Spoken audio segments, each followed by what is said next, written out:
Hi Taurus, welcome po sa ating channel at ito ay no daily kabay tayo reading for February 12, 2025. Please be reminded kung nakaresonate kayo, comment down. Kung hindi ka nakaresonate, ibigay niyo po sa iba kasi channel reading po ito. This is for you Taurus ngayong February 12, 2025.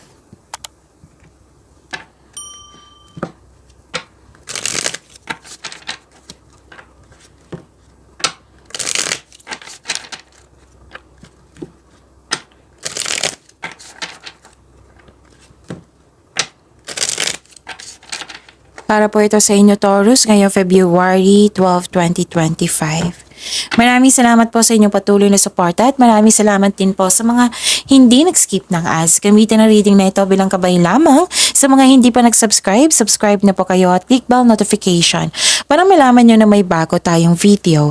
Para sa mga gustong magpa-reading po, may lumabas dyan sa screen nyo ngayon. Panoorin nyo po at sundin ng instruction. Spirits Guide, mga ganap po para kay Taurus ngayong February 12, 2025. I need 3 cards po.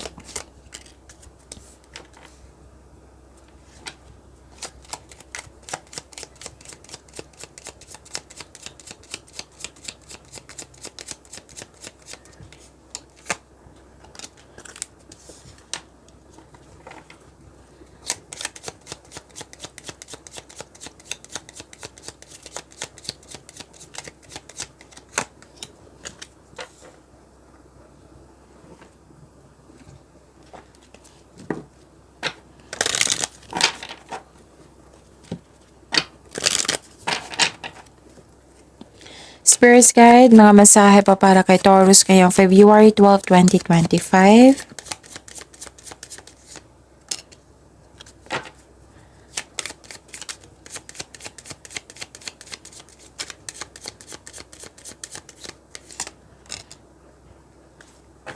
Okay, Taurus, ngayong February 12, 2025, may biglaang pagbabago po dito. May isolation, may separation ako nakikita po. May nakita rin ako dito ang concern sa mataas ang ego, mahirap kausap. May nasikaso kayo sa malaking building, pwedeng may balak or ginawa mo na ngayon. May new beginning dito. Pwede din itong may concern kayo sa immature na tao. Pwede din na may humingi ng attention sa inyo na isang bata or kumikilos na parang bata. Pwede din inner child nyo ito. May nakita rin ako ditong na-hired kahit walang experience. At may nakita rin ako ditong kakasimula lang sa connection sa isang tao or kakapasok lang sa isang relasyon. Mag-ingat kayo kasi may nag-observe sa iyo, may nag-spy sa iyo, may mahilig magmanipula, and may gusto siyang kunin sa iyo. Okay? You are learning all aspects of spiritual connection and reaching new heights. Be bold and confident. Use all of your resources to create your dreams.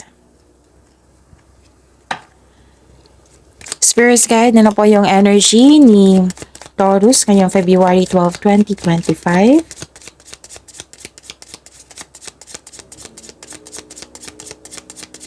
May narinig kayong ingay ha, parang may construction sa kabilang bahay.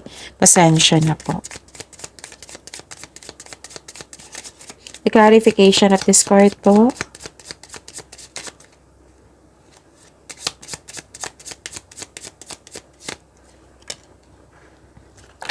Kung may narinig kayo or may nakita kayong repeating message, meaning to say pinupush ng cards niyan, kasi ang ilan sa inyo hindi pa binigyan ng atensyon. Na kung maaari din po, bigyan nyo po ng solusyon at aksyon.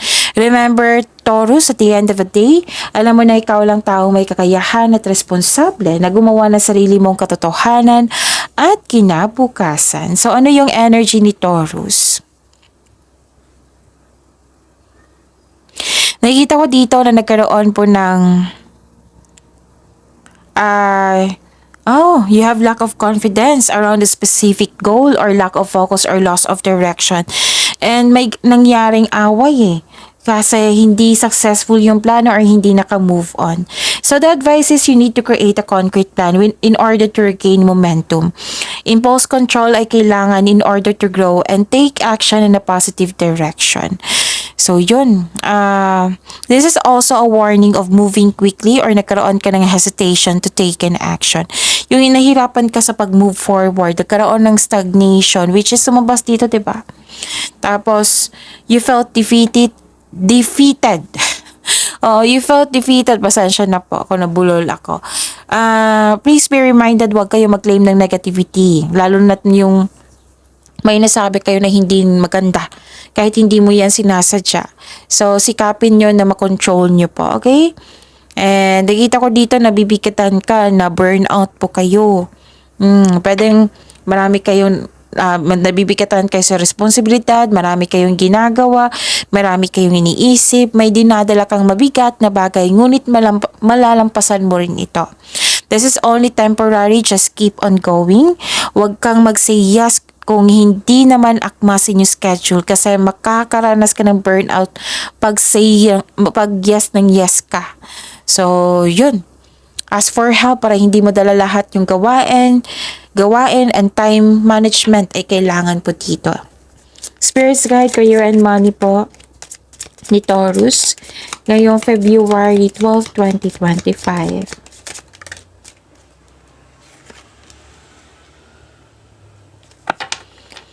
And the clarification of this card po.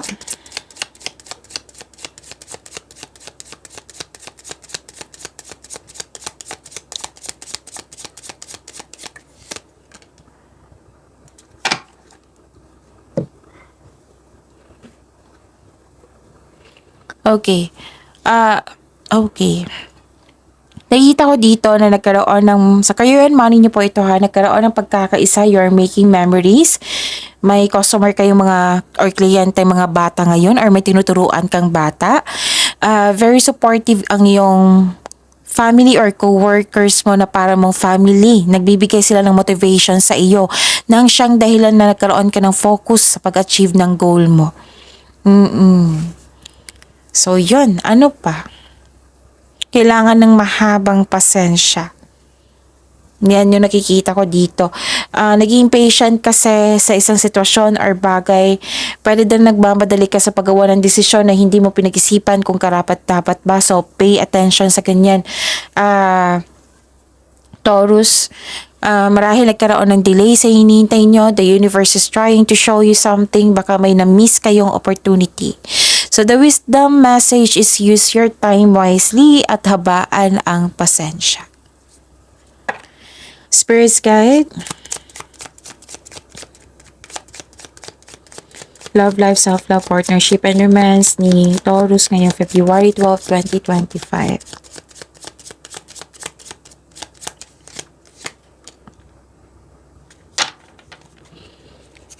And the clarification of this card po.